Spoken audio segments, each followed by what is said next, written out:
My guest today is Frank Somerville. Frank Somerville co-anchored the weekly editions of KTVU Channel 2 News at 5 and 6 p.m. and the 10 o'clock news on KTVU Channel 2. Previously, he'd worked as an anchor reporter at WJAR in Providence, Rhode Island, and at KFTY in Santa Rosa. While in Rhode Island, WJAR sent him to San Francisco to cover the Loma Prieta earthquake. That was in 1989. His half-hour special on the quake was nominated for an Emmy Award. He also won an Associated Press Award for Best Spot News for his coverage of a fire in downtown Providence, and an award for a Best Feature Story about an 87-year-old hockey player. Somerville earned his BA in Broadcast Communications Art at San Francisco State. While there, he was named Outstanding Broadcast Student. Frank Somerville, welcome to the Bruce Collins Show. Hey, thanks so much, Bruce. I really appreciate it. Well, it's great having you on. I used to watch you on the news when I lived in the Bay Area. I'm curious, at what point in your youth did you desire to become involved in the news business? Well, it's an interesting story. At one point, I wanted to be a police officer to help people. At one point, I wanted to be a psychologist because I wanted to understand how people think. And then I was also always attracted to performing. And I don't like to use that word because I wasn't performing on the air, but it's that immediacy, that being on the air. It's happening now. I always loved that. And so I didn't like any of those things enough to be one of them. So I was taking a class. It was UCLA. I went to UCLA for a year, and I'm looking through my course catalog, and it says Com 10. And I thought, oh, that looks stupid. And my roommate goes, no, take it. It's an easy A. And I will never forget this. I was sitting in the lecture hall, and the guy came out and he started talking about TV news, and boom, I thought, that is exactly what I want to do. And from that moment on, I was focused. And I am so glad I found the perfect job for me. And I found it purely by accident. Now, were there other notables in your classes at San Francisco State? There was Dennis O'Donnell, who went on to be the main sportscaster for KPIX.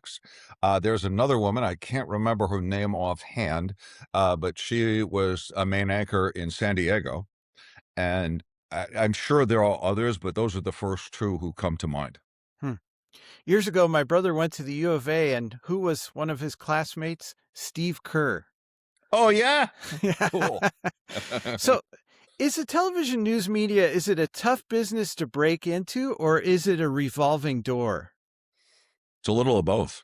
I always describe it as it's like playing baseball, and you start in single A, you go to double A, you go to triple A, and hopefully you get called up to the majors. And that's a typical TV journey. I started in Santa Rosa, a little teeny weeny station. I went to Rhode Island, where they really talk like, hey, Joey, how you doing? And then I went, oh, I'm sorry. First I went to Minneapolis, froze my ass off. And then I went to Rhode Island, and then I came back to the Bay Area. And I was lucky that KTV was one of those places that stuck with their people and promoted from within. It was a great company. But this is a fickle business. One day you could be the greatest thing on earth, and a new general manager comes in and hates you and fires you. So that can happen. And it's just a very, very competitive industry. And I was scared out of my mind starting it. But I remember thinking it so clear, going, if I never try, I'll never know. Yeah. And so I tried, and I was able to make it.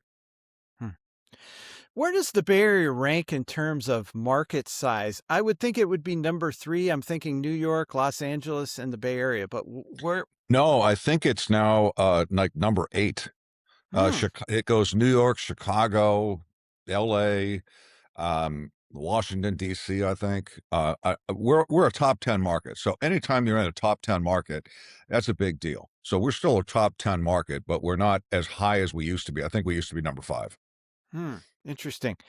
So I've got this crazy theory about the news media, which is I'm in Tucson, and there's one station that seems to hire supermodels.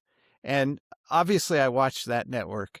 But the rest of the networks, they have like people that look like they're from Central Casting, the Old West, or the women are overweight. Nothing wrong with that, but the visual to me does not look like Bay Area.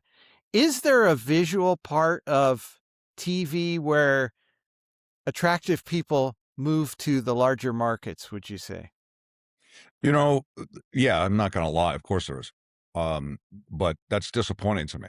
Mhm. I think that I just I don't look like Brad Pitt. I think I'm a good looking guy, but I'm not Brad Pitt or George Clooney. But my thought was always just I dressed well, I carried myself well, and I personally I'm not interested in seeing some supermodel give me the weather or the Right, traffic. I could right. just what I look for in an anchor is someone who's real, not not someone playing anchor. And that's what I did when I first started. Good evening, everyone. I'm Frank Somerville. I'm very, very serious right now because I'm a news anchor, so I'm lowering my voice and I'm going to talk like this. That's what a lot of people still do. And what I learned over the years was just to be myself. And I think that's why so many people were well, I don't think. I know that's why so many people liked me on the air because that's what they always say is that I look like a human. I don't do that stupid chit chat. I can't stand that crap. I say Mhm. stuff for real. I don't smile just to smile. I can't stand it when I see a newscast and they come out, "Hi, I'm so and so. We begin tonight with serious news." It's like, what the hell is that? Really? Yeah, yeah, And and and so I don't play anchor anymore. I am just an anchor. I'm just myself. But it's very difficult to trust yourself enough to be yourself. And that may sound like, oh, it's so easy, but it's not when you're in an interview and you're thinking, okay, I want to ask this question. Is this a good question? Should I just follow my heart? No, I just ask now. I don't play mental gymnastics and think about it anymore. I just am myself. And mhm, and that to me is what makes a good anchor. If I can look at an anchor or a reporter and think that they would treat me fairly if I was in a awkward situation. That's my kind of anchor. That's my kind of reporter. I just want to be treated fairly, and I want to treat people fairly. And I'm not a reader. Believe me, there are anchors who I've worked with in this business who are nothing more than readers.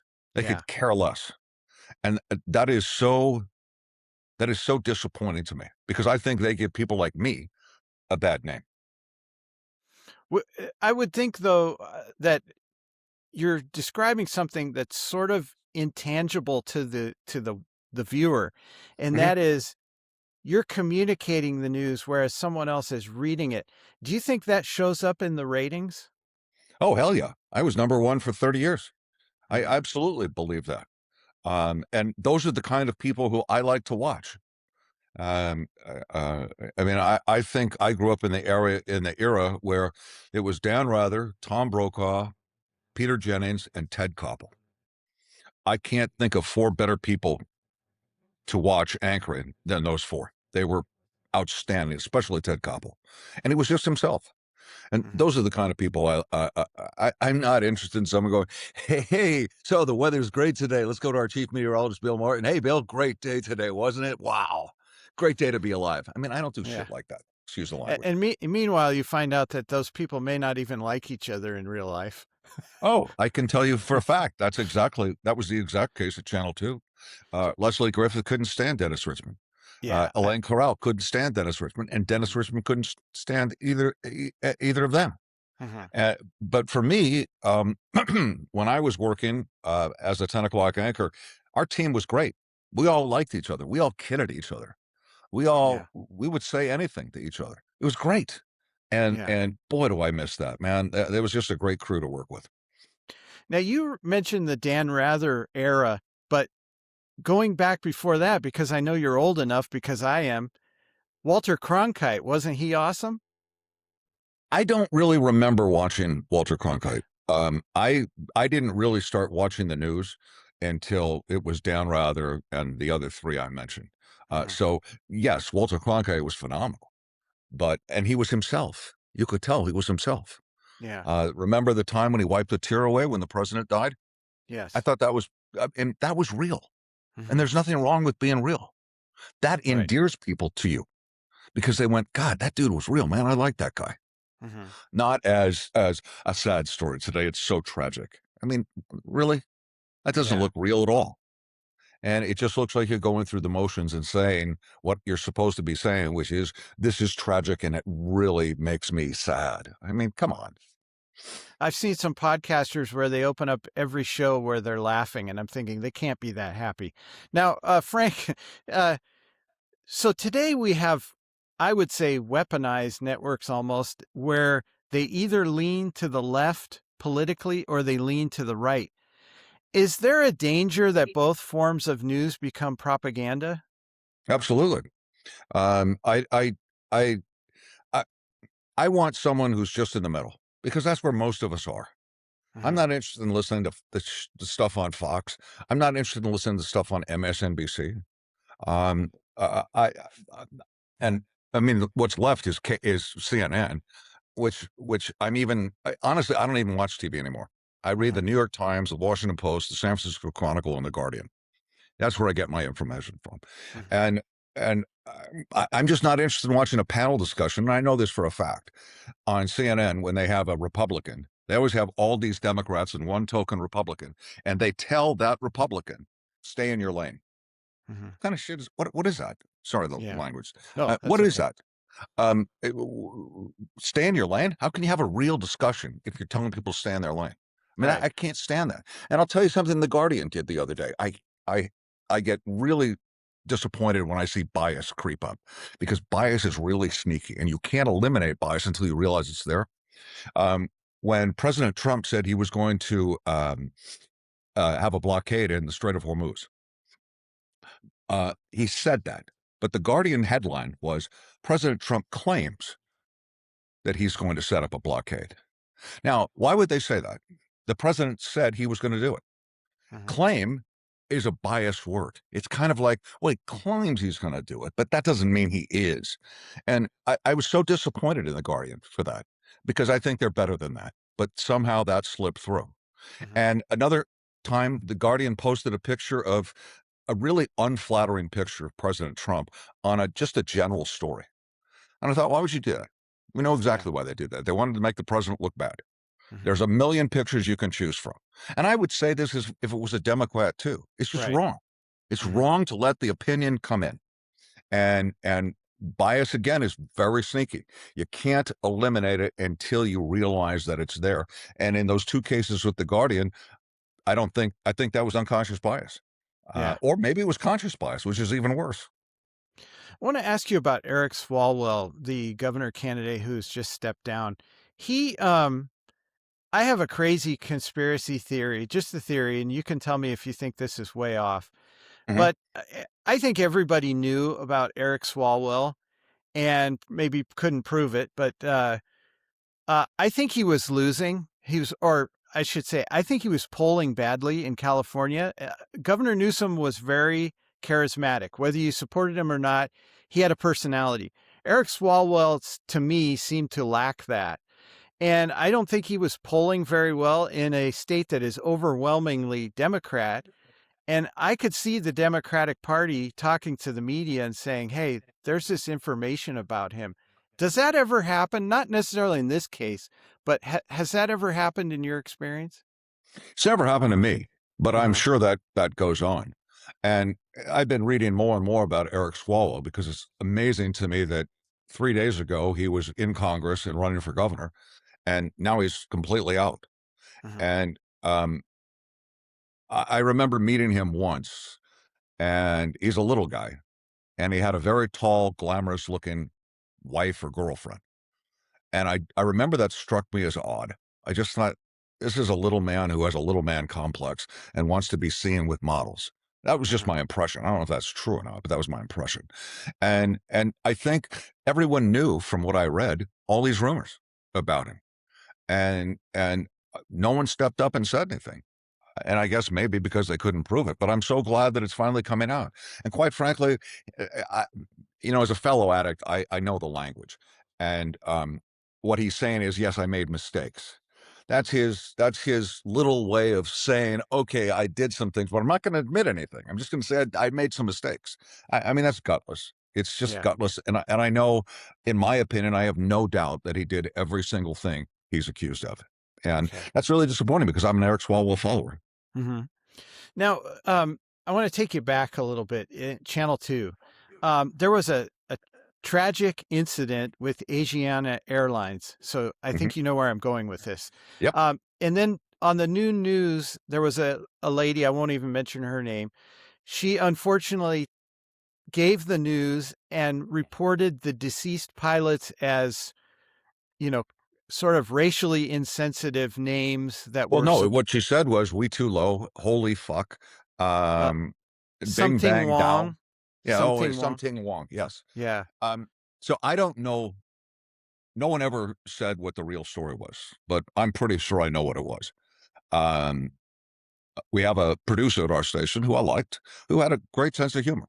Mhm. And I am convinced that, and he said he sent the names in and because he thought that that the people at Channel 2 would want to know them. No, he didn't do that. He sent them as a joke that he never thought anyone would take seriously. And the Mm, problem is that someone took it seriously. And then yeah. everyone else took it seriously. And I remember at home watching it at noon, and the headline was, "We've just learned the names of the pilots." And I remember thinking, my exact thought was, who gives a who who Yeah. I don't want to swear. Who gives a crap? And so I missed all the names. And I still I don't know if I can blame the anchor. I don't know if she read that cold or not, Mhm. but um several people approved that. No one raised their hand, like in the movie Big, when he said, "Who wants to play with a," and they were doing the scene where they were talking about this house that turns into a building or a robot or something like that, and he raises his hand. He goes, "I don't get it. Who wants to play with that?" It's the same thing here. No Mhm. one raised their hand and said, "Who cares what the pilots' names are? They're frickin' North Korea. I don't care what their names are. They mean nothing to me, unless Yeah. one of them's from San Francisco." So what we did was we made something that was completely insignificant into something that was significant. People called us racist, and I got really pissed off. And I went on I went on my Facebook page and posted several times. I said, we're not racist. We're Right. incompetent. Had nothing to do with race. And people who said it did, I think were flat out wrong. Right. I know the people. They're not racist. We were just stupid and Mhm. incompetent. And that's what happened. And it's a shame because we kicked everyone's ass when it came to coverage of that plane crash. Yeah. And it wasn't your fault, but yet at 10 o'clock you had to go on and apologize. Yeah, but I didn't mind that because that's what the job of the main anchor is.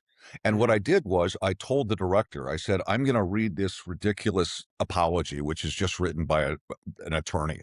God, we're sorry. I mean, I could say it by heart. We're sorry. We made a mistake. We apologize, blah, blah, blah. I Right. mean, no heart to it at all." So I told the director, I said, "Do not cut away from me when I'm done." And I ad libbed. And what I said basically was, we have a lot of really good people here, but somehow we made a mistake. And I want to just say, we apologize for that. I mean, we never should have made that mistake. Unfortunately, we did. And I wanted it to be a real apology. And I don't think when you're making a real apology, you need to read something off of a script. You should be able to just say you're sorry. So that's what I did. Mhm. When you look back, Frank, what was your personal standard for saying this story is ready to go on air? Is it fair? Is it biased? Uh, is the headline correct? Are the pertinent facts in there? And also, we tended to write a lot of times generic and vague. Generic and vague goes in one ear and comes out the other. So what I would look at, let's say we're doing a story on a tornado, and we just say, yeah, the tornado hit at 12 in the morning, 18 people died, um, and we just give the hits, runs, and hours. But we never put a quote in there. We never put something in there from someone saying, "Oh my God, the noise was incredible. I thought I was going to die." When you Yeah. put something like that in the story, now you can relate to it. Now it pulls people in. And so those would be my things. But mainly, the other thing I looked for was newspeak. Oh my God, I spent so much time eliminating freaking newspeak. And by that, I mean, uh, have you ever been on the freeway and said, "God darn it, there's a lot of motorists out here"? Mhm. No, you don't talk like that. You say, Right. "There's a lot of drivers out here." An adult male. No, he's a freaking man. Just call him a man. A gun toting robber. Who says that? No, it's a guy with a gun, a robber with a gun. It's not a knife wielding man. It's a man who has a knife. Just call it like that. And so those were the things that I really look for. But first and foremost was, is it fair? Is it accurate? Is it unbiased? Mhm. Those are the big three. So, is there a difference between what journalists believe is important and what networks believe will get attention? And is there a friction there? I'm sure there is, but I never felt like I had to do a certain story or I had to do a story a certain way. I just did the story the way I thought it should be done. And quite frankly, I wish the 10 o'clock news, I mean, I don't even watch it now. It doesn't even resemble what it was like when I was there. I wish the Yeah. 10 o'clock news would go back to the way it used to be and tell real stories, tell good stories. Let the story breathe. And no frills and no stupid stuff. And I believe that I believe people would watch that. I know I sure would. Mhm. I think if Mhm. you tell a good story, people will watch. You don't have to put all these bells and whistles on it to make people watch. I can't stand that. If you put music in, make sure it has a reason.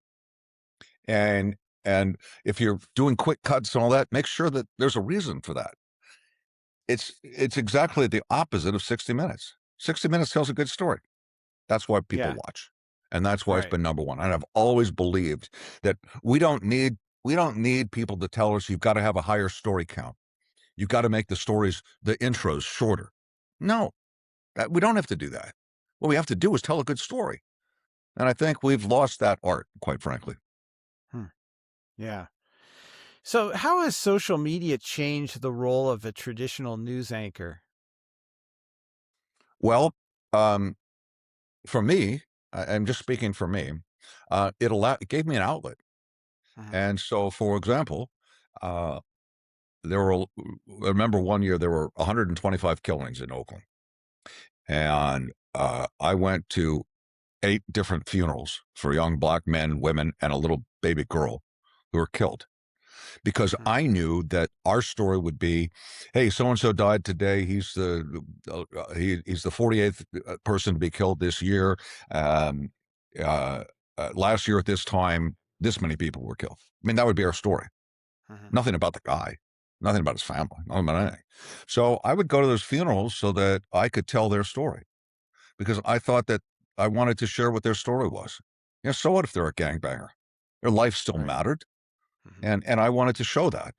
And so that's what Facebook allowed me to do, and that's why I have 550,000 people who follow me on Facebook because I told real stories.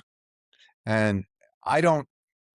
I mean, some people have used social media in a way that is just so disappointing to me. We had one anchor at our station who once put up this was her post. Um, Someone brought in lemons today, and she showed up. We put the lemons on an assignment desk. Look what someone put on the assignment desk. Lemons. When I see lemons, I think of lemonade. What do you think of? I mean, are you kidding me? Like, what? It's a serious post? Yeah. Really? What a waste of time. And this same person, when there was the ghost ship warehouse fire that killed 35 people in Oakland, she was big into doing Facebook Live.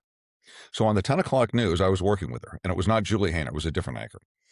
And she did Facebook Live the night of the biggest story. 35 people have been killed, and I have the lead story. And she pushes back like this, and she's doing Facebook Live, going, "Tonight is going to be a little bit different because it's a very serious."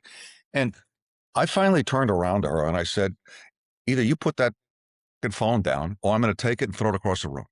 Because I can't concentrate when you're doing this stupid Facebook Live. And why would you even want to do that anyway? 35 people just died. So I, Mhm. I don't find very many people uh, who who use Facebook the way I do. It's just there's so much garbage out there. Yeah. But I find my people who I like to read, uh, and and and for me, it's just a great outlet to show people also what's it like behind the scenes. I would, and I once posted because I wanted to show how humble I am. Um, I was at a gas station and I was filling up, and I have a really cool car, and this kid was eating some cereal out of the box while his dad was filling up the tank. And he walks over to me, and back then I used to walk around in my bare feet a lot, so I had a t-shirt, shorts, and bare feet. And I'm walking back from paying, and the kid comes up to me and goes, "Sir, would you like some of my cereal?" And I said, "Oh man, that's so nice of you to offer, but actually, no, I'm going home to get lunch." And he says, "Is that your car?" I said, "Yeah." And he goes, "I'm sorry, I thought you were homeless." And I remember going home and saying, "Do I look like I'm homeless?" And I never told the kid what I did, but I would have loved to have been in his living room the next morning when he said, Yeah. "Where? That's that dude I thought was homeless." Yeah. And so I like to tell those stories. They just I had another kid who came up to me at a Cal football game. And he walks up to me and he goes, "Are you Mr. Somerville from Channel 2?" I stood up and I said, "Yeah, how you doing, man?" And we were talking, and I was positive he wanted a picture, but he was just afraid to ask. So my policy is I never ask someone if they want a picture because that would be creepy. So I decided this one time I was going to break that rule and ask him if he wanted a picture. So I go, "Hey, dude, you want to get a picture?" And he looks at me and he goes, "Nope, I'm good." And I, I was laughing so hard. He wasn't trying to be a jerk. He just didn't want a Right. picture. And so I told that story because I thought it was so funny. Hmm. And so that's how I view social media, is to show that I'm a real person, not a freaking robot, and that I'm not afraid to look at myself and poke fun at myself. Yeah. Now, the networks have lost ground, and there's a lot of alternative media out there, but um, I'm not sure how it's regulated, I guess, or how we make sure that the sources are accurate. We recently had the horrific kidnapping of Nancy Guthrie in my area, and TMZ started reporting that they were getting ransom notes and things like that. And I really believe that that was not tied to whatever happened to Nancy Guthrie. Um, so, is this a problem with alternative news sources? Oh, you bet. Um, I have a friend of mine who I know who always talks about these conspiracy theories, and Hmm. and oh, she said the other day, she said, there's sleeper cells that Iran has sleeper cells here, and they're just going to open them up. And I said, "Well, how do you know?" She goes, "Well, I have read that." And I said, "Well, where did you read that?" And she wouldn't tell me, but I know it was one of those little stupid sites that just says stuff like that. Hmm. And so the only thing, I don't trust anything I read on the news unless it comes from a main source. That would be the Washington Post, the Times, the Guardian, the Chronicle, and those kind of things. I don't waste my time looking at those alternative things because I find most of them are a bunch of garbage. Now that doesn't mean they all are, and that doesn't mean I can't find some interesting stories there. But I just don't have the same trust that I do Hmm. with the mainstream media, and even that trust now sadly is eroding a little bit. I don't like what I see on the networks. Which is why I don't watch TV, and I don't see anything of interest on the local news. It's just, same typical stuff. All the stations look like each other. They just follow each other. Channel 2 used to not. Channel 2 used to, there was a Newsweek commercial where they said once, we don't fit the mold, we break it. And that's the way Channel 2 used to be. Now Hmm. they're not, but I was so proud to be with that. So I only look at I'm just not interested in conspiracy theories. I'm not interested in what these little piddly people on social media think. I'm just not going to waste my time with that. I don't have enough time in the day Yeah. um, to wrap my head around that stuff. Right. So, if a young person came to you and said, "I want to be a journalist," what would you Mhm. tell them to focus on? Oh, wow, that's a good question.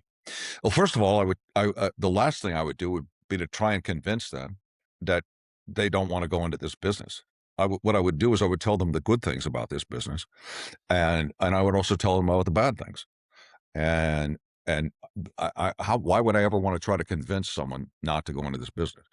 The things that I would work on are um, writing like you speak, Hmm. not not doing the fire happened in the 5400 block of Broadway. No, you give a cross street so that everyone knows where it is. And I would Tell them to understand how to relax your voice. I always thought I had to talk deep down. No, I don't. What I have to do is when we all talk in the shower in the morning, that's when we're relaxed. And you have to learn how to do that. You have to learn, you have to have a conscience. That's so important. You have to examine your biases. Um, and what I would do, what I also say to people when they're just starting out is I say, watch other people on TV. Notice how they dress. Notice when you like someone and ask yourself why. Notice when you don't like someone. How come I don't like them? Oh, well, they're speaking too fast. I can't keep up with them. Or they're using words that I don't understand.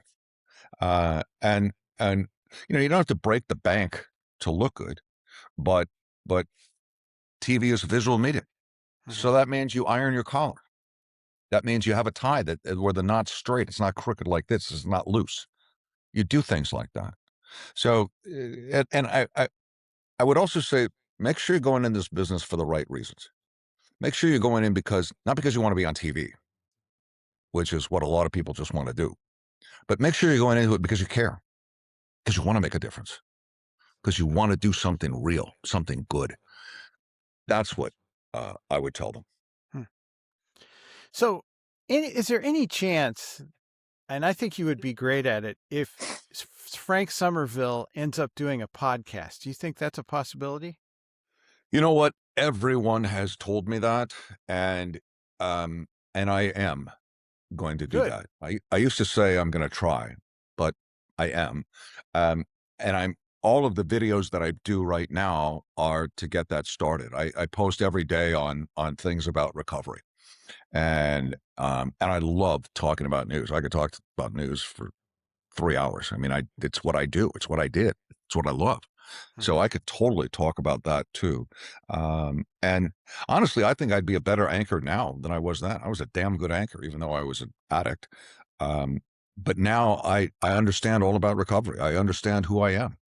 I mean, I'd be a kick out. I'd be 100 times better now if I was an anchor. And I think I could do a podcast, but I'll admit I have to find someone I can work with who Mhm. could produce it because or help me produce it. And that's just a matter of me figuring that out and actually carrying it out and doing it. And that's one of the things that I am going to do. That was one of my New Year's resolutions. Great. Yeah, I would be your first listener. Okay, Ah, thank you. last question. Did you have Uh-huh. fun today? Did I have fun today? Yeah, with this interview. Oh, hell yes. I Great. could, yeah, I love this. As you can see, I love to talk. I'm so Yeah, amped up right now because I just love talking. That's what I do. So great. yeah, I absolutely love this. Great. Frank Somerville, thank you for being my guest this week, and I hope I can have you back sometime. Anytime you want, and maybe next time we could talk about recovery. Okay. uh, because there are a lot of people out there who are hurting just like I was, Yeah. and I've got great things to say on how to recover, and I'm living proof of what you can do. Yeah. So yes, please have me back on. Okay. Excellent. Thank you.